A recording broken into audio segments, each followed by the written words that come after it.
Alors, on a décidé de présenter, durant les 20 ans de l'agence, différentes facettes de notre travail. Et cette facette-ci est une rencontre un peu avec les artistes. On veut vous montrer un peu l'autre côté, la relation qu'on peut entretenir avec eux autres, surtout leur histoire, le bout que nous, on connaît, qui va influencer un paquet de nos décisions, mais qui aussi forge l'artiste et qui fait en sorte que on prend certaines décisions, qu'on invente ou on va vers certains projets ou qu'on simplement on développe des trucs avec eux autres. Donc aujourd'hui, je rencontre une jeune artiste, mais qui a un grand parcours, Brittany Cannell.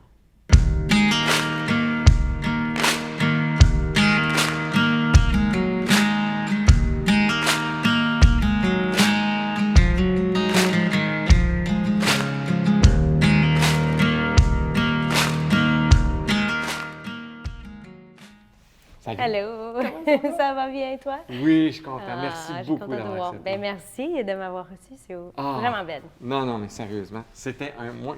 Il fallait le faire. Pourquoi? Parce que pour moi, tu incarnes vraiment la nouvelle génération de country ici au Québec. T'sais. Merci. Puis c'est vraiment, t'amènes cette espèce de, je trouve que tu réussis à démocratiser ce style-là qui, ici, a été souvent un peu dit quétaine ou un peu à marge. Ouais. Toi, tu amènes ça à un grand public, puis c'est formidable. Puis en plus, tu es une femme. Et ça, c'est pas péjoratif que je dis ça, mais tu as été à Nashville, puis tu vas comprendre ce que je vais dire, c'est que tristement, c'est un milieu qui est un peu plus d'hommes. Les grands succès country sont beaucoup plus chez les hommes que chez les femmes, bien qu'en Oui, bien sûr. mais c'est beaucoup plus les hommes. Ouais. Puis je trouve que toi, tu incarnes vraiment le succès féminin dans la musique country. C'est vraiment le fun que tu fais. Merci d'être là. Mais je parle de ton parcours. J'aimerais ça que tu m'en parles un peu. T'sais. Moi, je le connais, mais les gens ne le connaissent pas. D'où ça t'est venu, ça? La musique de country? C'était vraiment mes parents. Ils écoutent la musique country à la maison. Mais aussi que ma première spectacle était Shania Twain. Alors, quand j'ai vu ça, j'étais comme, je veux faire ça. Et après ça, ça a pris beaucoup d'années. Comme j'avais de la musique country sur... quand j'étais avec des bands autour de la ville et comme ça, j'ai fait des covers du country, mais c'était pas vraiment comme country et ma genre. Mais c'était vraiment quand j'étais à la fin de mes études à Berkeley, j'étais dans un ensemble de country, puis c'était vraiment un moment clair pour moi que j'étais comme, OK, c'est le style que j'aime, mais c'est aussi que les paroles et les chansons, j'aime. Et pour moi, en premier, la musique, c'est d'écrire des chansons. Alors, quand j'ai trouvé les deux mondes parfait, j'ai vu que ça, c'était la direction que je voulais être dans. Parce que toi, tu as fait la musique pop à un certain moment. Oui, il y avait un petit moment que j'ai... Bien, c'était vraiment après, j'étais sur The Voice. Après ce moment, j'étais comme, peut-être country n'est pas ma genre, parce que j'ai fait le show, puis il n'y avait vraiment pas beaucoup de choses qui est venues après le show. Et il y avait un moment que j'étais comme un peu... j'étais un peu down de qu'est-ce que je faisais. Puis j'étais comme, mais peut-être je devrais essayer quelque chose d'autre parce que il n'y avait rien qui m'est venu de... Littéralement, rien du tout? Oui, vraiment comme... Et c'est dur à dire ça parce qu'il y avait beaucoup de sport ici à Montréal pour ça. Mais quand j'étais à Nashville, ça c'était ma communauté là-bas. Puis tout le monde était comme, ben on regarde pas ça. Il y a beaucoup de monde sur ces émissions qui sont dans la ville. Alors, c'était vraiment comme pas spécial. Alors, après ça, j'étais comme, OK, je vais essayer la musique pop. Je vais m'écrire. Encore, c'était l'écrire des chansons pop, c'était peut-être quelque chose que je peux essayer.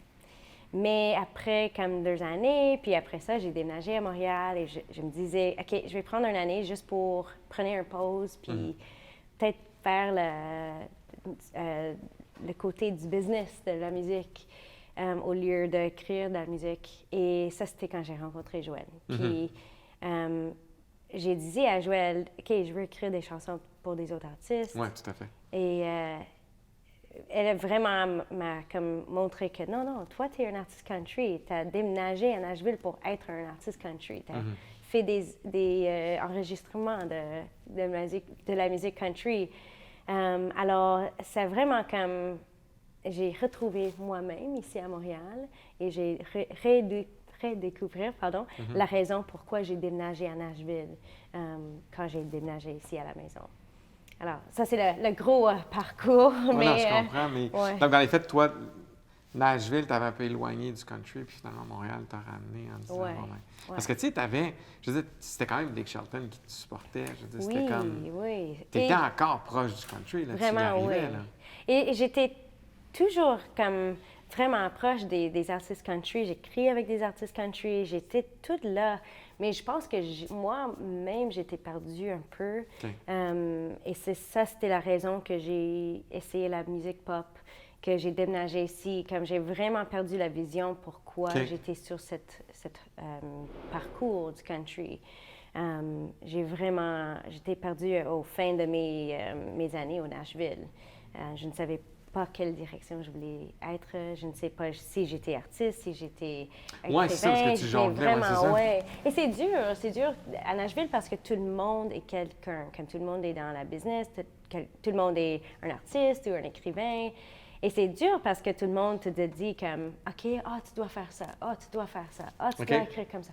Et après des années d'écouter tout ça, t'es comme, ben c'est qui moi? Comme, qu'est-ce que je devrais faire? C'est quoi le message que moi je voulais chanter, moi je voulais écrire? Alors, ça a pris comme vraiment beaucoup de temps de redécouvrir ça quand j'ai déménagé ici. C'était comme, oui, ça c'est moi, ça c'est qu'est-ce que j'aime, ça c'est la musique, la raison que j'ai déménagé en premier. Alors, mais je pense que tout arrive pour une raison et la raison, c'était vraiment le timing de toute la musique country qui s'arrive ici aussi. J'ai vraiment chanceuse d'être ici à ce moment ici avec beaucoup de tellement bons artistes québécoises qui font la musique country et des fans c'est vraiment le timing, c'est trop parfait. Puis, y a-tu quelque chose que tu as retenu de cette période-là à Nashville, que tu dis, OK, aujourd'hui, je me sers encore de ça parce que j'ai appris ça là-bas? Oui, vraiment, comme c'était... Je dis toujours, comme quand j'étais allée à Berkeley, c'est vraiment les études de l'école. Et à Nashville, c'est vraiment les études de les rues. Je ne sais pas comment dire en français, mais the streets, la vie. C'était vraiment applying, qu'est-ce que j'ai tout ce que tu avais appris, oui, c'est ça. Et alors, quand je suis ici, c'est comme la même... il y a beaucoup de choses à Nashville, comme, pour un exemple, la communauté de Nashville, c'est tellement spécial. Tout le monde est vraiment supportif. Quand même, c'est un peu, comment dire, confusing avec tout the advice, mais quand même, c'est vraiment supportif dans le cas comme les artistes écrire toujours ensemble. Tout le monde s'en va à les spectacles pour supporter. Alors, pour moi, c'est vraiment quelque chose que je veux ici à Québec, aussi avec les artistes. Je veux que c'est vraiment une communauté ensemble. Oui, non, puis je pense que le country particulièrement, cette force-là du tout le monde ensemble, puis on se supporte. Puis, parce que c'est un monde en soi, tu sais, puis je pense que même aux États-Unis, ça reste que c'est comme le country est à part du reste de l'industrie, tu sais, parce que c'est tellement énorme en plus, tu sais, je veux dire, c'est des tournées de stade, c'est pas des tournées de... Tu sais, en tout cas. Et moi, j'aime de voir comme des artistes qui sont vraiment contents de voir la succès pour des autres artistes. Et c'est une belle chose et on a besoin de tout le monde pour avoir notre moment spécial. Tout à fait. Tout à fait. Puis ça, c'est vrai que c'est quelque chose qui est important, mais qui est très peu célébré dans d'autres styles musicaux versus dans le country, où tout le monde dit « Hey, c'est le fun ce qui t'arrive, c'est super », puis c'est vraiment sincère. C'est pas juste de « Ouais, je vais lui dire ça parce que c'est le fun ». Oui, c'est ça. C'est vraiment nous sommes des amis. Littéralement, tout à fait. Tout à fait. Mais dans ton parcours, tu as quand même chanté dans des scènes mythiques à Nashville. Comment, comme chanteuse, tu sais, je veux dire, moi, quand tu me dis hey, « je vais aller au Bluebird Café », j'ai fait comme « wow ». Pour que les gens sachent, c'est probablement la mecque de l'auteur-compositeur. Je veux dire, si tu chantes là comme auteur-compositeur, je ne sais pas, mais tu as accompli quelque chose, tu es rendu en quelque part pour faire ça. Comment ça a été ton expérience? C'est vraiment spécial. Ça doit. Et juste être là aussi à Nashville, Ouais. comme de voir la ville, il y a beaucoup de magie là-bas. Comme tu peux aller au Bluebird ou tu peux aller au The Basement ou Ouais. Listening Room pour voir des artistes et tu t'entends une chanson puis ça change tout. Tu vas à la maison puis tu vois que OK, je veux écrire quelque chose comme ça et c'est comme OK, c'est vraiment inspirant. inspirant. Oui. Alors quand même au Bluebird aussi, c'est comme c'est juste spécial d'être dans une petite chambre que tu sais il y a comme tous les artistes country ont joué dans cette chambre et les gens ont tout là puis ils écoutent chaque mot puis c'est vraiment juste un moment intime avec les créateurs puis les gens qui juste aiment la musique. C'est vraiment spécial. Je ne sais, il n'y a vraiment pas un mot pour le Bluebird. Mais puis versus le Grand Ole Opry, c'est la même, c'est ça- juste... non, mais c'est juste complètement Ouais, différent. Mais ouais. tu sais, il y en a-tu un que tu as préféré plus que l'autre? Ou... Oh, c'est dur à dire. Le Grand Ole Opry aussi, c'était vraiment juste spécial d'être encore sur cette scène. Pour moi, le Grand Ole Opry est plus comme un blast, je ne sais pas comment dire, blast from the past. Ouais. C'est vraiment, tu vois, les musiciens sont un peu plus vieux. C'est une autre époque. Oui, c'est une autre époque et tu sens comme un peu vraiment l'histoire de la country au Grand Ole Opry. Tu sais, Johnny Cash est là, Dolly Parton, Patsy Cline. Là, c'est vraiment comme un sentiment like, vraiment vieux. Pardon. Okay. Ouais, ça a beaucoup d'âme dans les fêtes. Oui. Et le Bluebird aussi, mais c'est juste plus intime. Au lieu de Grand Ole Opry, c'est vraiment comme un gros scène, beaucoup de monde. Il y a toutes les caméras, puis les lights. Puis il y a aussi comme, entre chaque chanson, il y a des petits avertissements. Ah oui? Mais c'est vraiment comme un show du radio vieux. Okay. Alors c'est comme, c'est juste vraiment, tu sens comme tu es dans une autre époque. C'est cool. Puis comment tu t'es senti comme artiste d'être invitée, là? Ah, spécial encore. C'est une scène comme... mythique, tu sais, pour une chanteuse country, Ouais. c'est comme... Je sais pas comment dire en français, mais the gratitude. Ouais. Ouais. Juste de vraiment, quand j'étais là, c'était, je juste veux être ici dans le moment, avoir une belle performance et juste de me souviendra comme... Quand j'étais à Nashville, j'ai travaillé vraiment fort d'être là à Nashville. J'étais un serveur, j'étais un barista, j'étais beaucoup de jobs. Et quand j'étais là, c'était comme, je veux aller au Grand Ole Opry. Et c'était tellement juste vraiment un full circle moment d'être, OK, moi je vis à Montréal avec ma famille, avec la musique là-bas. Puis maintenant, je joue à le Grand Ole Opry. C'est ça, c'est capoté quand même. Là. Ouais, j'ai vraiment capoté parce que c'était comme, OK, ça a pris juste un gros déménagement d'aller à Montréal et vraiment trouver moi-même pour retourner ici à Nashville et d'être sur la scène du Grand Ole Opry. C'est fou. quelque chose. Ouais, c'était un peu fou. C'est incroyable. Puis, est-ce que tu as une... Tu sais, dans toutes ces aventures-là, y a-t-il une anecdote? Y a-t-il quelque chose de drôle que tu dis, écoute, ça m'est arrivé, puis c'est comme, voyons donc. Quand j'étais en route à Nashville, mes parents m'ont dit, OK, c'est assez, là, on peut pas t'aider. Comme, c'est toi toute seule. Et moi, j'étais comme, quoi? Qu'est-ce que tu veux dire? C'était comme, si tu veux faire ça, c'est vraiment à toi de le faire, on n'aide pas. Alors, j'étais toute seule. Alors, j'ai commencé avec travailler à un restaurant. Et j'étais là au restaurant, puis un de mes tables, il y avait un gars là, j'étais comme, il me regarde comme quelqu'un que je sais. Puis après, j'ai reconnu, et c'était un gars qui s'appelle, un Jean qui s'appelle Mike Reed. Et lui, il était le compositeur de la chanson I Can't Make You Love Me par Bonnie Raitt. Et c'était un gros chanson, et j'étais comme, je dois dire quelque chose. Et j'étais comme, OK, allô, Mike Reed, je m'appelle Brittany, j'ai juste déménagé ici de Montréal, mais j'ai vu dans une vidéo quelque chose et je suis un gros fan. Il était tellement gentil, il me dit, oui, c'est cool, mais si vous voulez, venez manger le souper avec nous autres à ma maison, toute la famille va être là, et venez-vous à mon place avec la famille. Et j'étais comme, OK, quoi? Et c'était vraiment ma première expérience de, de quelqu'un au sud.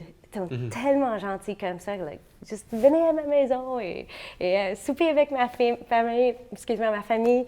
Et j'étais comme, c'était tellement gentil. Et je dis, non, c'est beau, merci. OK, fait que t'es pas allée? Non, je suis pas allée, mais il m'a dit de juste continuer à écrire des chansons. Et ouais, c'était juste vraiment juste un cool moment dans mes premières 2 semaines. C'était comme, OK, ça part fort, hein? Ouais, c'était comme vraiment un moment clair de... J'ai fait le bon choix d'être ici. Et ça c'est seulement le début. Tu sais, comme c'était vraiment... je vais rencontrer beaucoup de monde qui vont inspirer moi ici, alors c'est bon de rester ici et de travailler et de rencontrer des gens.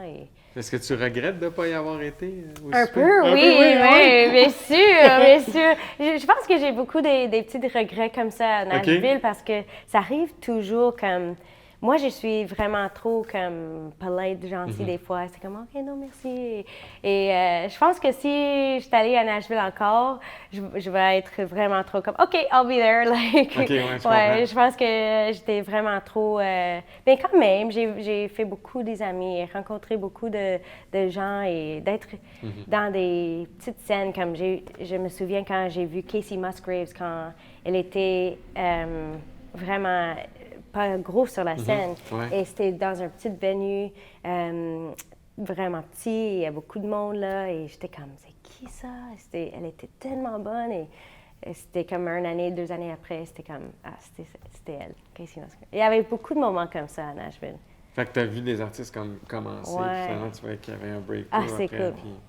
Wow! Puis, à date, parce que ta carrière est quand même courte, mais tu sais, il reste que là, cet été, tu vas te retrouver sur la même scène que Shania Twain. Oui, donc, ça c'est juste... Comment tu vis ça? Aussi un autre comme gros moment pour moi, parce que elle était ma première spectacle que j'ai vu, et la chose qui est un peu drôle, c'est que la même soirée, j'avais un spectacle à moi-même pour mon école. Et c'était pour des marques finales dans ma cour de musique. Et je devrais jouer un solo sur le xylophone ou quelque chose. Et mes parents m'ont dit, ben tu peux aller ou tu peux aller avec nous pour voir Shania Twain. J'étais comme, ben oui, je veux voir Shania Twain. Alors je ne sais pas comment dire en français, mais j'ai skippé mon... Ah oui, t'as skippé l'examen pour dire... Oui, skippé l'examen, puis... la journée prochaine, ma professeure m'a dit comme elle était tellement fâchée avec moi. Puis j'avais mon T-shirt de Shania Twain et maintenant, c'est juste drôle de voir. C'est comme c'était vraiment un moment important dans ma vie que j'ai fait ce choix de voir Shania Twain parce que maintenant, je suis sur la même scène de Shania Twain et c'est vraiment juste un rêve. Un gros rêve à moi. Est-ce que ça serait ton plus grand accomplissement à date? Pour moi, oui, bien pour sûr. Pour toi, oui. Ouais. Et pour moi, je suis encore tellement... j'ai oublié toujours le mot de grateful, en français. Eh mon Dieu, tu es reconnaissante. Reconnaissante. Je suis tellement reconnaissante de tous mes petits moments dans ma carrière. La voix, de faire The Voice, puis aussi Grand Ole Opry. Des moments sont vraiment cool, mais celui-là, c'est juste, je pense, spécial parce que c'est juste... ça a toute une signification. Oui, c'était la première chose qui a vraiment changé ma vie, de voir de voir le spectacle de Shania Twain. Ça a changé tout pour moi.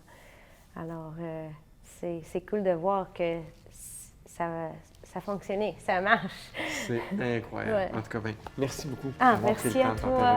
Merci Stéphane. Merci.